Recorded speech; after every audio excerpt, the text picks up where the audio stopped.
Well, good morning, good afternoon, or good evening to all wherever in the world you are listening in. Today, I will be going over the recent UN visit by Liberation Scott to the UN and to find out what exactly happened over there.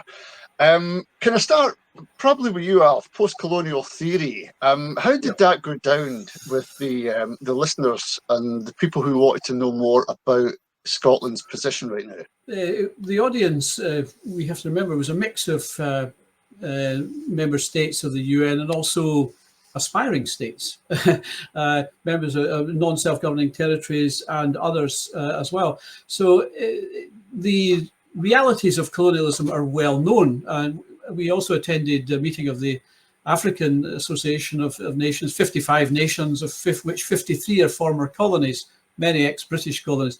So many of them sympathised and realised the similarities with the Scottish situation. And bear in mind also that the UN regards independence as decolonisation. That's why it has a decolonisation or decolonisation committees to enable decolonisation and the independence of non-self-governing territories.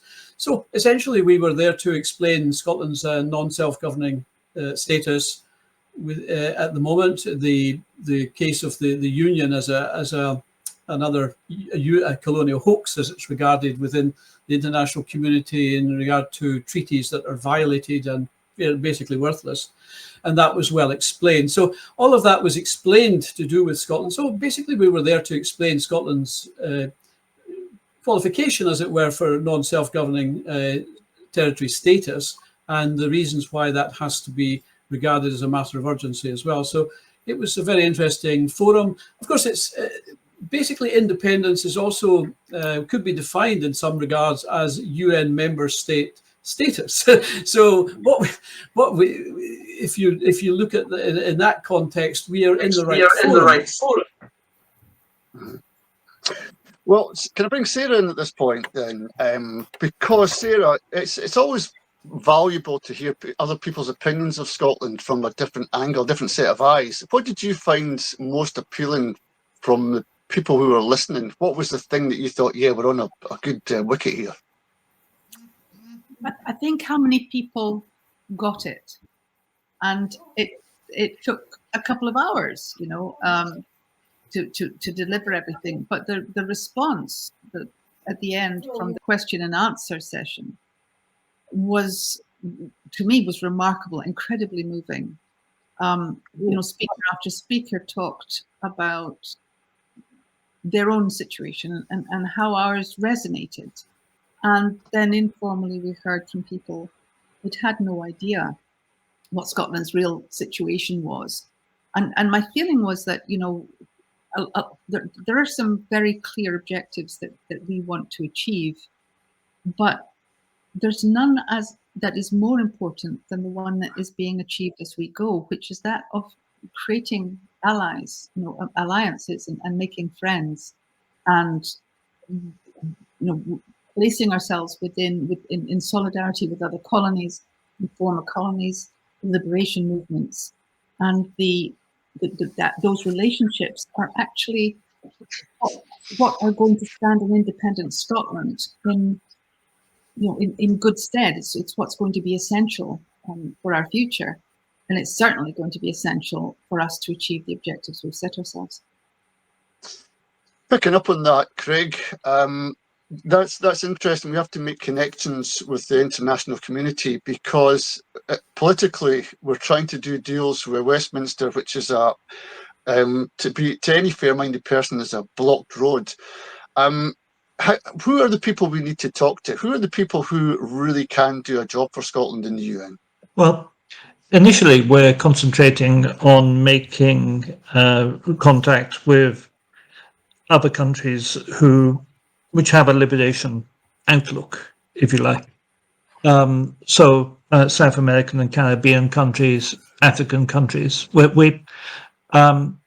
We've made a lot of contact with, other people who view themselves as part of liberation movements, but ultimately it's the member states that we have to convince.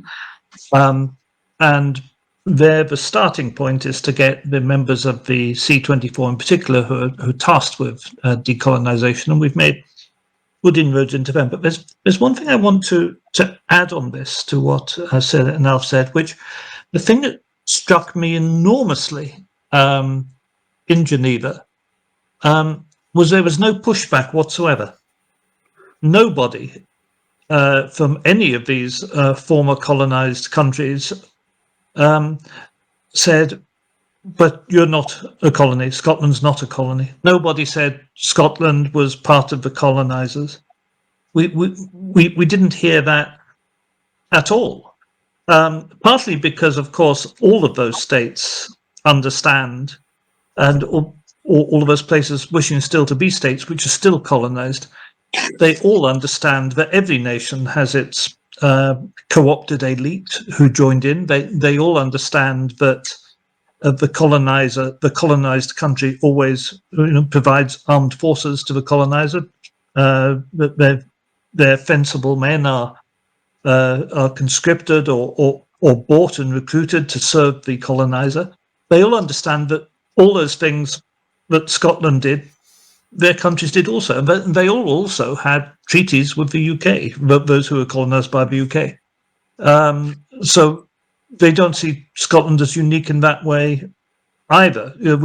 We found no difficulty at all. Once there were many people. It was very, very interesting, the number of people who said, we didn't know that. We absolutely didn't know that. People did not know the Scottish history and the history of our colonisation, the history of how England took over Scotland, the history of land dispossession, the history of destruction of the language, the history of depopulation and ethnic clearance. That was new to a lot of people. And they all got it.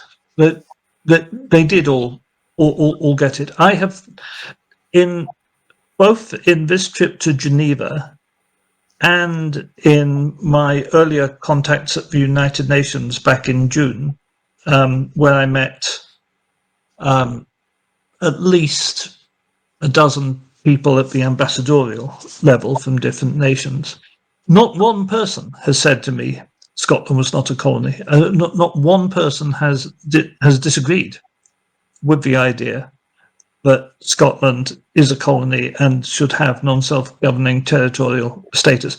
Now, of course, we are going to meet institutional involvement, but it interests me that actually we get far more pushback at home from proud Scots, and even far more pushback from some independent supporters who seem to be thriving on a national guilt complex than we get from other nations who have been colonised, who quite understand what we're saying. Yeah. Alex, can you hear me okay over there? Alex, Yeah, as we get further down this road, do you think we'll see some more pushback towards Scotland's claims to be a colony? The British haven't even started yet on us. Do you think it's going to get a bit more worrying as we move on, or is the genie out of the bottle? It's all good because it's like if you know it, you can't unknow it. That's what I'm trying to say. How do you see it going on in the next few months and years if it takes that? Oh, well, it probably will take certainly until the end, at least, of the next annual cycle in December 2026, and possibly longer than that, because there are quite a few ways that the administrating state can interfere and put in roadblocks, delays.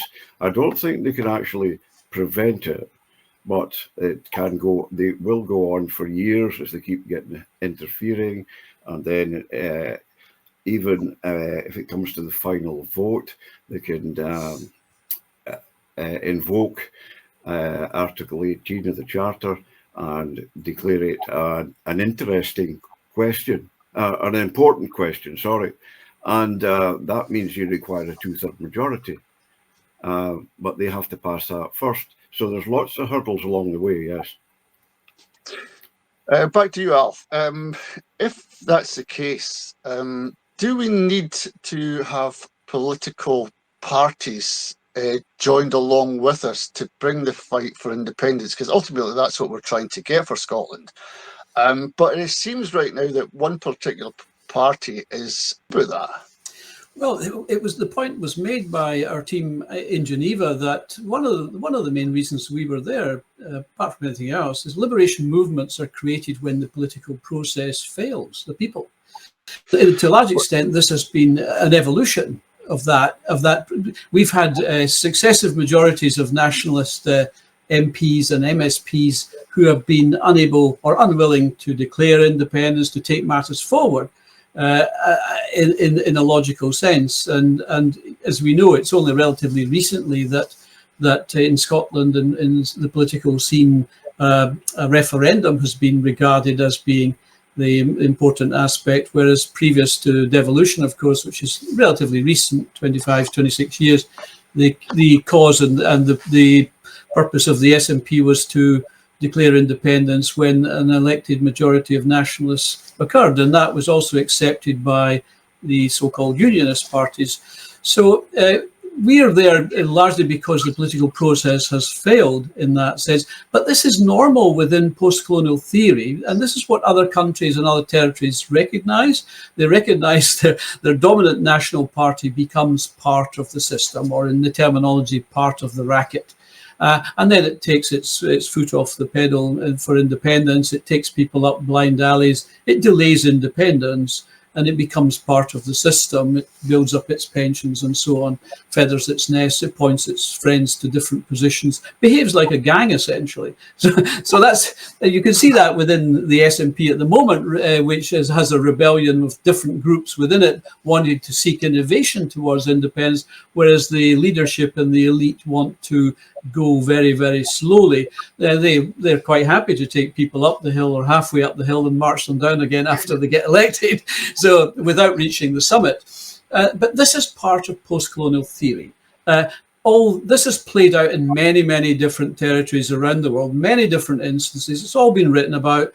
It's all known. So it's known to many of these territories, many member states. You know, a lot of the member states, pretty much most of them were former colonies now today. So they realise this.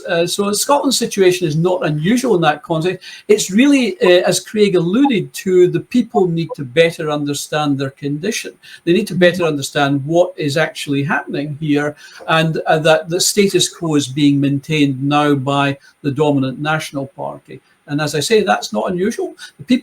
But the people have to understand it, accept it, and work their way around it. And that's what essentially we're trying to do. Sarah, that's interesting, isn't it? Because the political parties have, as Alf says, in post-colonial theory, in every country, they have become the bourgeoisie, and part of the problem, if you like. Did you find that this history of Scotland, the story of Scotland, resonated with a lot of people? They understood what Scotland was going through almost immediately. It's one of the, you know, when Craig talks about, and it's really, I'm glad he brought it up. Nobody was pushing back. The sense of, we recognise what you're saying. That resonates with us. That sense you got across the room was, for me, it was quite breathtaking. And then you come home, you know. And I think it's worth pointing out here that it's like stepping up into a different world, and a world in which the realities of colonization are recognized and understood, and you can have a conversation with people who use the same vocabulary, they're referencing the same experiences. You know, and this is one of the things, as you know, as Alf just said, you know, that people in Scotland do not recognise their own condition. One of the reasons we're working really hard on what we call colonial markers, and identifying these features, thanks to Alf's work, where we can say, look, every colonised people has these experiences in common. And it's time we saw them and recognised them for what they are. We are not in the game at all until we understand our own situation. And the really astonishing thing for me over the past few years, you know, developing our strategy and doing the research and taking it out there, has been to understand that we have been playing a very different game from the one that is being played by the British state, the administering power, as they call it, or the colonizer. they have had an eye to a very different path. So while they've been convincing us that a majority of MPs would get us independence or this or whatever it might be, and then changing the rules, they very carefully blocked the doorway to actual independence for Scotland. And they did that because of as Craig said, so you can almost define independence as membership of the UN. It's international recognition, and it's really that is what it comes down to. Mm-hmm. And if you want to know what not having international recognition looks like, you can look at, say, Kosovo, for instance, whose independence is still contested and therefore cannot join the international community as an independent state. Its passport isn't, your Kosovan isn't recognised at the UN. If you have a Kosovan passport, you can't enter into treaties and agreements, and I'm sure Craig can talk more about that. But that is the last situation we would want to see Scotland in. It's not real independence. Palestine, of course, is in the same situation, which is absolute, an absolute outrage, really. But if you are listed as a non-self-governing territory, the balance of rights changes, and the British state knew that, and so the British state put out this definition of Scotland, that it entered the union with England as a voluntary partner and not as a dependency. Now, nobody in the 50s was asking, is Scotland a colony? Nobody was. But they put that out. They put that out for the benefit of the international community. And we've ignored that. Up until now, our independence movement has, and the leaders of that movement have completely ignored the international game. So obtaining independence requires a democratic event. It absolutely requires the will of the Scottish people and a vote and a clear mandate for independence. But the independence itself depends on recognition internationally. So we have always needed to be working both playing fields. Does that make sense? And we have had we've never looked at the game the British state was playing before now, and recognize they told a lie. They told the world that Scotland had used its right to self-determination in the 1700s to create a new state as a voluntary partner. They created the state, and the world accepted that because and so did Scotland. So did the Scottish political leaders, and it was a lie. It was an absolute lie, and it was created in order to head off inquiries into whether Scotland was a non-self-governing territory. Nobody has been doing that work. What happens once we get listing is, as a non-self-governing territory, is that the right of the Scottish people to have a democratic event, to decide for themselves, and that's why people need to just stop talking about whether what we're doing is democratic or not. What we're doing is enabling the democratic process. Then that is possible, and then all of that campaigning and so on at home comes into its own. I think it's really important that people understand there's two games here, and we've been out of the game internationally until now. Well, thanks for that, Sarah. Craig, what is the clarification on the UN's role in all this? What are they looking for from Scotland, and how can we bring to the table things that they'll say, yes, we'll rubber stamp this? And how long will it take? These are the big questions I think people who are already coming onto this decolonisation route are wanting to hear. The main thing on being recognised by other countries, because remember, the UN isn't, the UN is an institution, but it composes entirely of member states. It doesn't matter what the UN Secretariat thinks. What matters is what the member states think. And the main thing that states look for in deciding whether or not to recognise another state as independent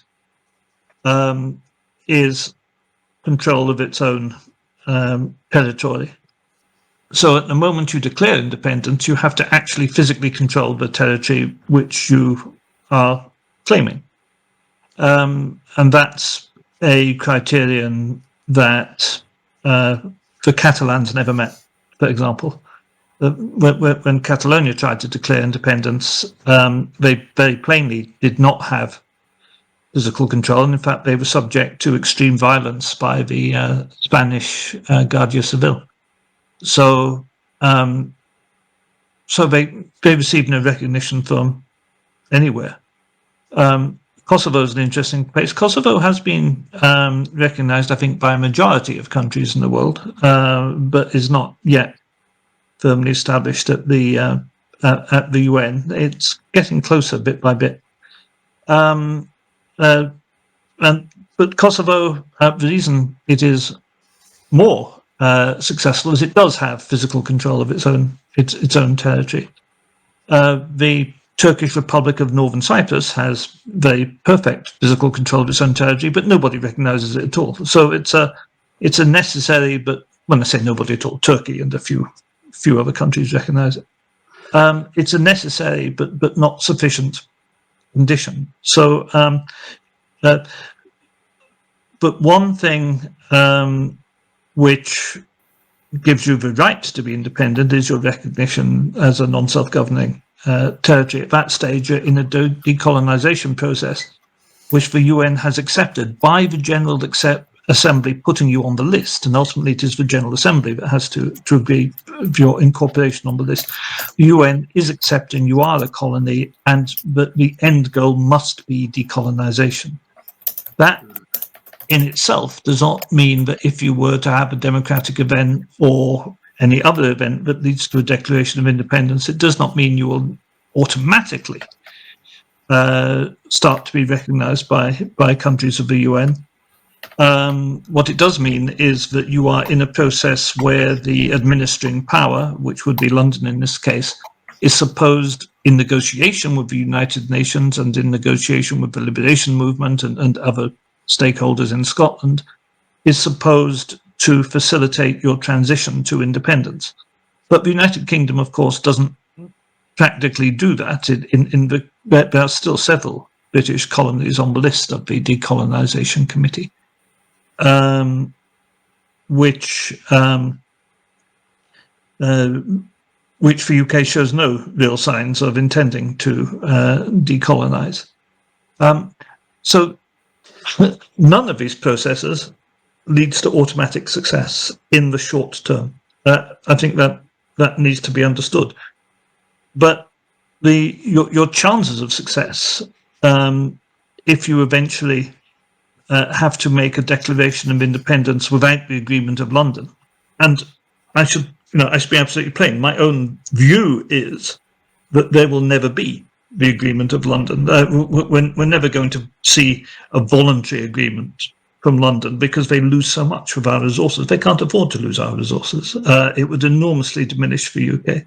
They just can't afford it, and they're not going to agree.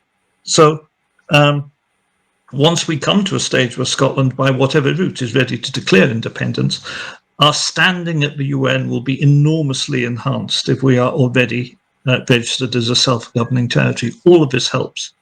The process will take some time. And obviously we want to accelerate it as much as possible, but I don't want to discourage people, but I don't want to give people a false hope this is a quick process, because it's not. It's a process that takes some years rather than months, hopefully as few as possible. But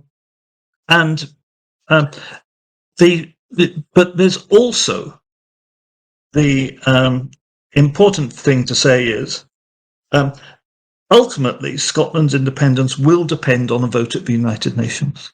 Ultimately. And we are winning friends at the United Nations. We are winning support for Scottish independence among delegations at the United Nations, and we are introducing the idea of independence to delegations at the United Nations who've never thought about it before. So this is absolutely essential work, irrespective, if you like, even taking away the context of the SGT, non-SGT process. This is absolutely essential work we are doing that nobody else is doing. I can't predict the future. I don't know exactly how it's all going to work through, but the work we are doing is essential to the process of Scotland gaining its independence.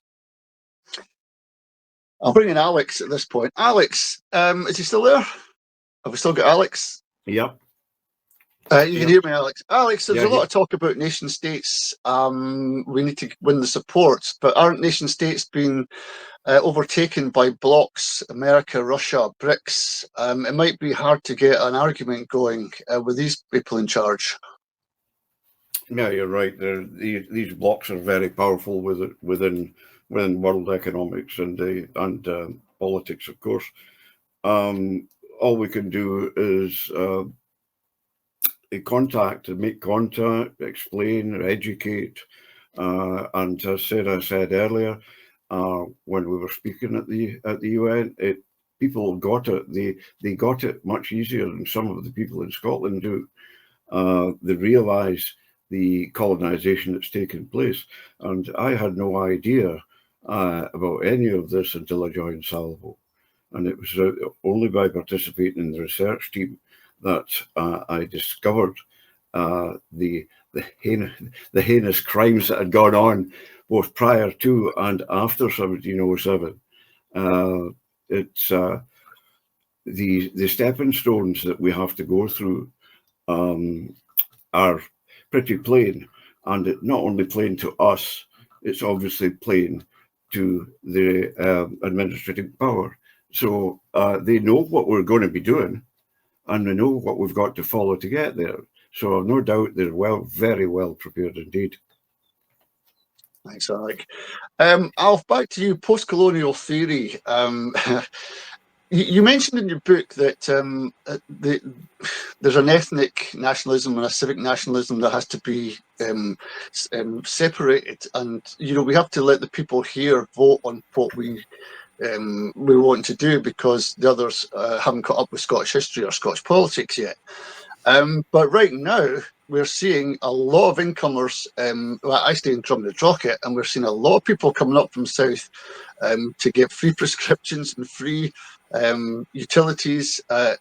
They're coming up here in their droves. They're watering down the Scottish diaspora. Will this hurt Scotland in the future, or is this just part of the post-colonial theory that we have to endure? Well, I think what is interesting in this context is New Caledonia, because as we've been focusing on supporting New Caledonia's initiative as well with the decolonising from the French state, and what they had agreed within the UN and within their own government in successive referendums was to develop a franchise based on selective criteria, what they call selective criteria, and that basically favoured the indigenous community for their self-determination. We have to remember that self-determination is about a people and a culture. It's not always about a place. It's about a people and a culture. And all peoples have the right to self-determination. But what that means is other peoples shouldn't necessarily block and interfere in the right of a people to self-determination. Now, the Scots are seeking self-determination, and the Scots within the colonial context are defined as an ethnic group, a community of the people. Therefore, and it's a colonial procedure necessarily to displace a people. And Scotland suffered massive displacement, out-migration, incentivized out-migration, forced out-migration in the past, and also to some degree a replacement with another people. And most of the people coming into Scotland come from England or via England today. So that is the reality. That is what the census tells us. So colonial procedures that is what a colonial procedure, basically one of them is to do with population, is to displace a people and to reduce the demand for self-determination independence. And that's what's arguably been happening with Scotland, and has accelerated in recent years since devolution. The largest population of people coming into Scotland is people from England, and that's exceeded 1 million people since devolution.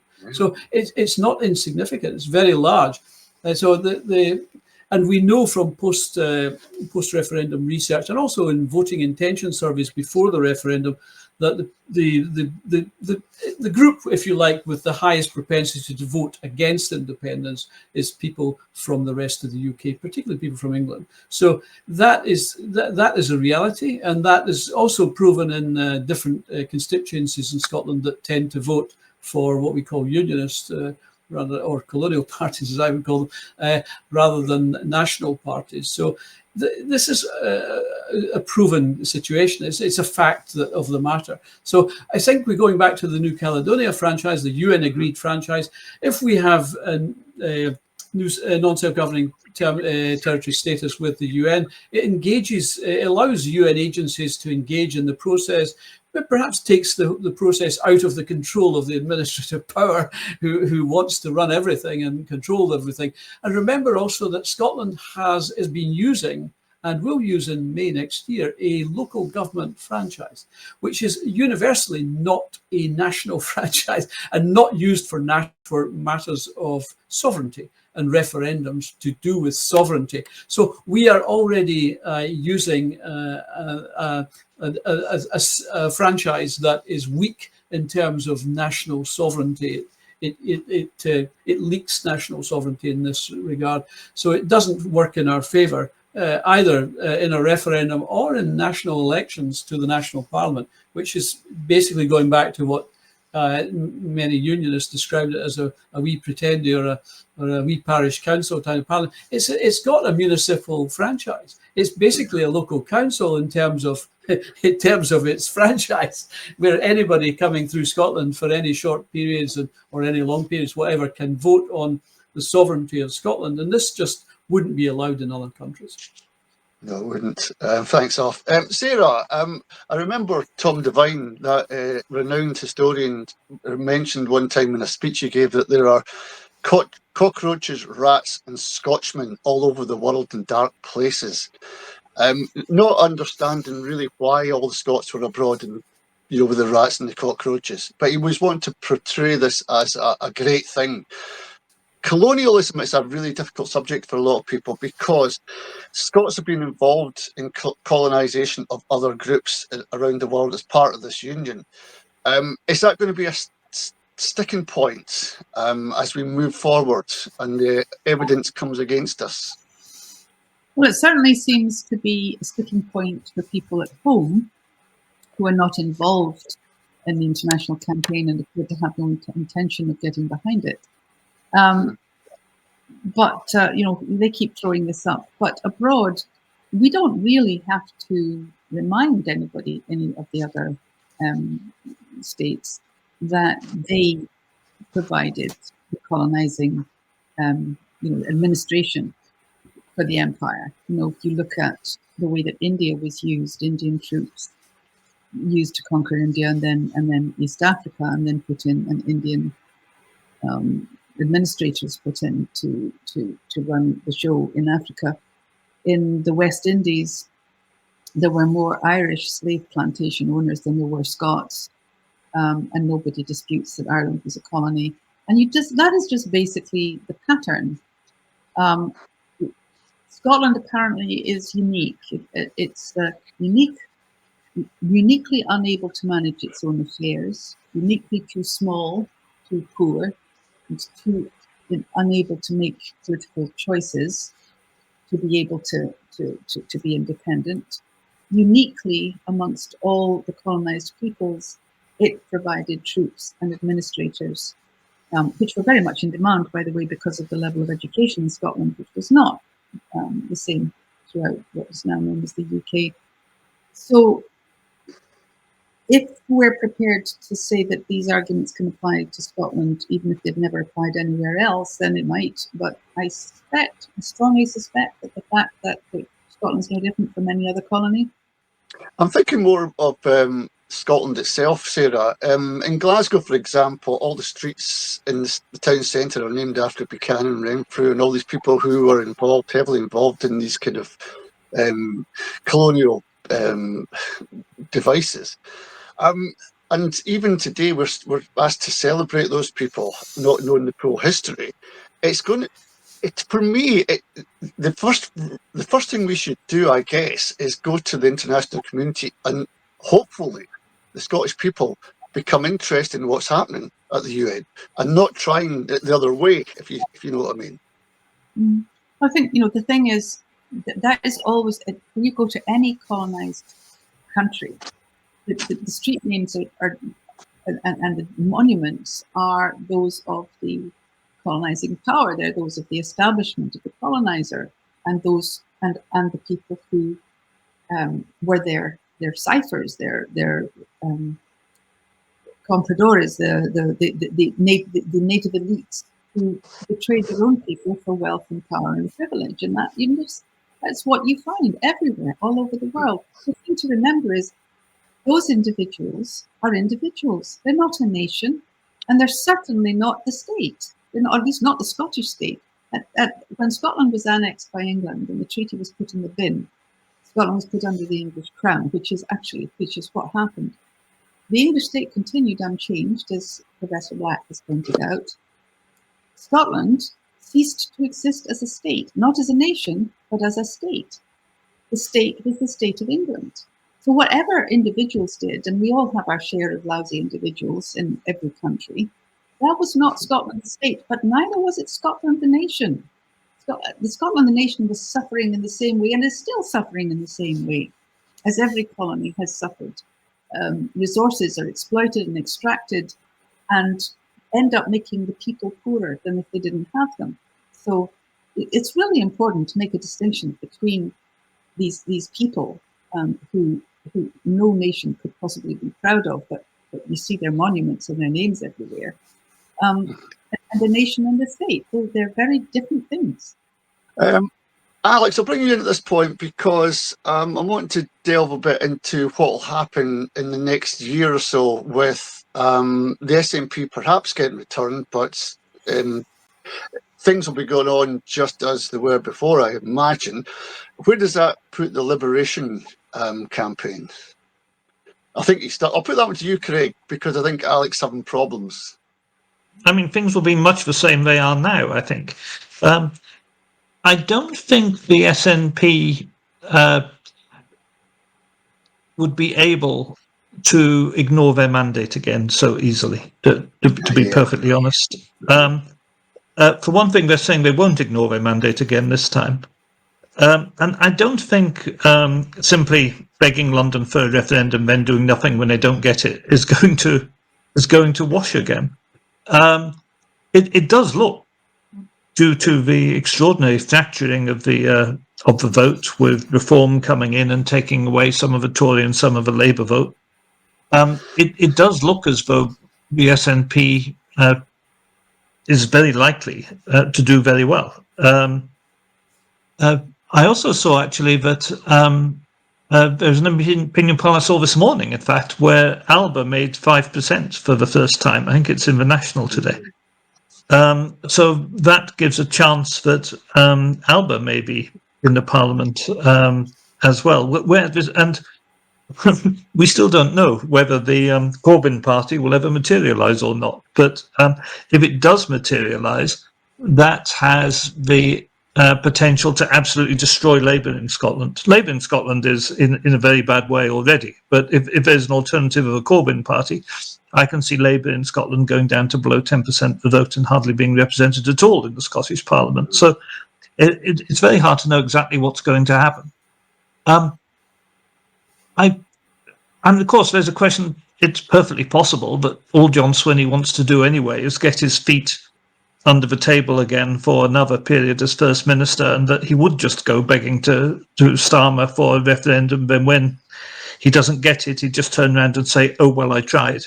And just try and use the Nicola Sturgeon playbook again. And maybe, he himself then doesn't really care if that then destroys the SNP in the next election years later, because he'll get several more years as First Minister, and maybe that's all he wants. So, but I do think it's going to be very, very hard for the SNP to remain aloof from the demand for independence. I think they've played out this game of pretending to be working for independence, as long as people are prepared to put up with it. And there's already a huge gap. I mean, I think in the poll that's out today, I think support for independence is at 52%, and support for the SNP is at 32%.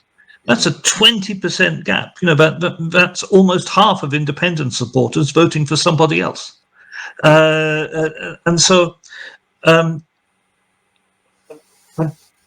do think we're already seeing that process play out, where the SNP no longer is in any sense coherent with the independence movement. It's just not. But I don't. But on the other hand, we are in a situation where, with 32% of the vote, rather like the Labour Party, which with 32% of the vote got a massive parliamentary majority in Westminster. Even under the DONT system, which is a dreadful system, the way things play out, even with 32% of the vote, the SNP could end up with an overall majority or a very large majority with the Greens and other independence parties. I think they will have to start making noises about coming on board with us. I think there's now enough of the independence movement that understands what we are saying, that the kind of outright hostility to what we are doing, calling us daft and things that they've displayed up to now, I think that's going to start to cost them electorally. I think when you are doing nothing about independence, and when you're telling the only people who are doing something about independence that they are daft, and you're making fun of them, and you're making a virtue of just sitting on your big fat ass, picking up a huge salary and doing nothing about independence, I think people are going to get fed up with you pretty quickly. And I think that's what's coming towards the SNP. I think that's happening now, Alf, to be honest. I think that more and more people are getting turned off First Minister's questions, FM questions a lot, and they're turning their focus around to things that interest them. Scotland's fight. How do we keep the kettle boiling, if you like, keep this alive in the coming months ahead? Well, I think what the post-colonial theory tells you, of course, is not only is a liberation movement created to take up the slack created by a dominant national party that's sitting on the benches there doing nothing, but there's all sorts of new parties created. So there's a lot of input, and organisations like Salvo and so on, and SSRG. There's all sorts of initiatives being created by the people to liberate themselves. But we also have to remember that within a colonial society, and this was very widely discussed in the UN at Geneva last week as well, is the psychological aspects of colonialism. And colonialism is based on psychology.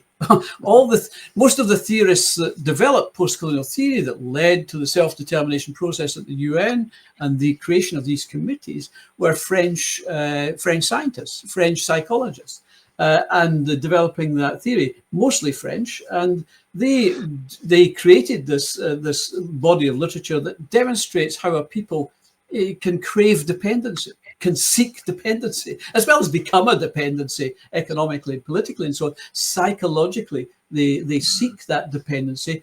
But we have to remember, within that context, the colonial power rewrites the history of the people, destroys their culture, destroys their languages, destroys who they are, and tries to give them a new identity. And identity comes at us through language and culture, which is the Anglophone culture, the English studies, English language. And this was what was rolled out in 100 territories around the world, including India. And all these countries still have, Ireland as well, still have a colonial psychology to deal with. There's a pathology that goes with colonialism that makes people deny even their own liberation. And this is at root the problem with the Scottish no vote. It's a colonial condition. It's regarded in the post-colonial theory as a disease of the mind. And this goes into all the theories I've explored in Freud's theory of the id, superego, and so on, where your take on the values of the colonizer. And key within the values of the colonizer is the crushing of the colonized. The Scots were crushed, and I'm seeking a higher culture status, Anglophone, Britishness, British exceptionalism. And this is what happened around the world. All these colonies, and it happened in some places just at the same time, or if not before Scotland, in the case of India, where English studies was rolled out first. So all these features are part of the process of colonialism, which is as much psychological as it is economic and political, cultural, and so on. So we have to be aware of this process. It's a delicate condition. And I will finish on simply saying that the only remedy is liberation and self-recovery of national culture and languages and so on. And that is what the theorists tell you, that liberation is really, independence is a cultural emotion. It's a cultural emotion as much, if not more than anything else. And that's why the basis of the independence movement is the ethnic Scots. Without us, there would be no independence movement. We can't depend on other folk for it. And really, self-determination is about ourselves, reclaiming our culture, self-recovery, as much as reclaiming our territory. Sarah, I'm going to forward that a wee bit, because I think we are rediscovering our emotion, if you want to call it that. I remember not so long ago, Scotland were playing England at a football match, and it's a centenary one, and I've never heard Flower of Scotland being sung so loud. And the booing at God Save the Queen, which the English use, we are shifting to these groups. We've got groups here in the Highlands who are opposed to wind farms, transmission lines. Now, these aren't party politically attached. So we are seeing people now gathering their own groups because politics is failing them. Are we in the middle of seeing the union break? I hope so. I think I was hoping you would say, I hope so. There's something happening, fundamentally happening across Scotland.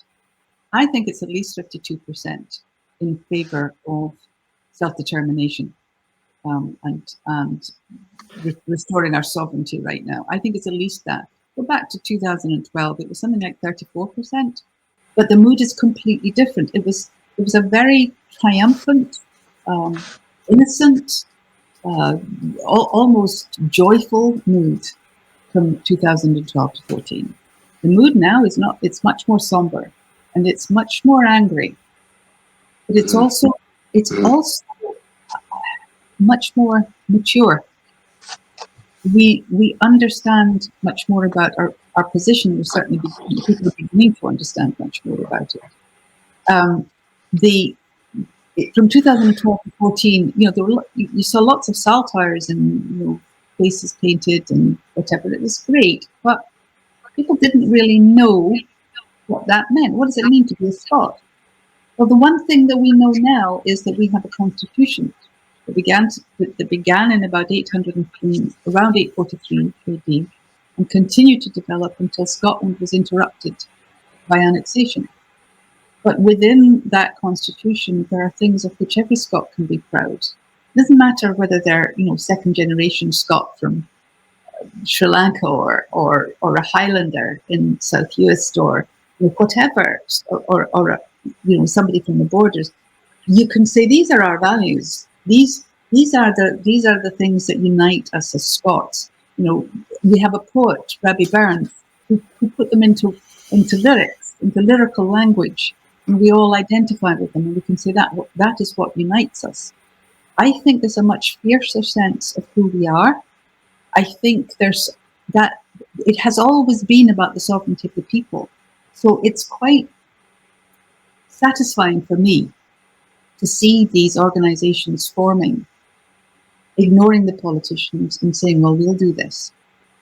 And something I'm hoping that Salvo will be doing over the next little while is doing our best to empower those organizations with Scots law, the law that was passed and ratified as a condition of a union that never happened. But it means that we have them, at least in terms of international law, we have the British state in a vice. Because either there is a union and this law applies and this constitution applies, or it doesn't apply and there is no union. And it still applies, because if there's no union, Scots law applies. So, it's time to start using it. It really is time for liberation. It's time for Scots to stand up and say, all right, we're going to make this happen. And I think that's what we're beginning to see. Just doing that, the very fact of people standing up and saying, this is our law, it's not yours, it's Scots law, and either there's a union and it's there, or there's no union and it's there because Scotland is still a nation and a state in its own right and waiting. And we can start using these laws, and we can start using these provisions. And these are things, these laws, these provisions, these civil rights, the sovereignty of the people, something we feel in our hearts, and it's powerful. And I think it's on its way. And that's the end of the union.